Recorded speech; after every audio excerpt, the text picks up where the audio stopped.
તમે જોઈ રહ્યા છો કેટીવી ખાસ ખબર અને વડોદરાથી મહત્વના સમાચાર મળી રહ્યા છે કે દશામાની મૂર્તિ વિસર્જન માટે પાલિકા દ્વારા શહેરમાં 8 કૃત્રિમ તળાવ તૈયાર કરવામાં આવ્યા છે।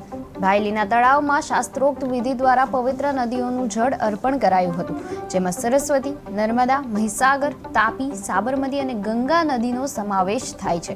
સામાજિક કાર્યકર નારાયણ રાજપૂતની ટીમે આ જળ એકત્રિત કર્યું હતું। આ કાર્યક્રમમાં પાલિકાના સ્થાનિક અધિકારીઓ, કોર્પોરેટરો તથા નાગરિકો હાજર રહ્યા હતા। હવે હજારો ભક્તો આ તળાવો દ્વારા વિસર્જન કરશે અને ગણેશ વિસર્જન માટે પણ તેમનો ઉપયોગ થશે।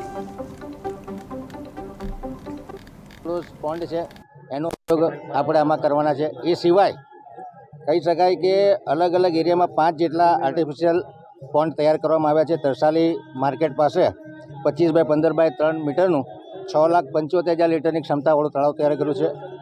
મકરપુરા એરિયા પાસે કર્યું છે। ભાયલી પ્રિય સિનેમા પાસે અત્યારે હું અહીંયા ઊભો છું, 35 બાય 30 બાય 4 મીટરનો તળાવ કે જ્યાં 38,85,000 લીટર પાણીની ક્ષમતાવાળું તળાવ છે। બિલ પાસે તળાવ બનાવવામાં આવ્યું છે। કિશનવાડી દાવડાનગર પાસે તળાવ બનાવવામાં આવ્યું છે અને માંજલપુર પાસે પણ આજે પાણી ભરીને, એટલે કહેવાનો મતલબ કે ટોટલ 7 તળાવ તૈયાર થઈ ચૂક્યા છે। 8મા તળાવની તૈયારી ચાલી રહી છે।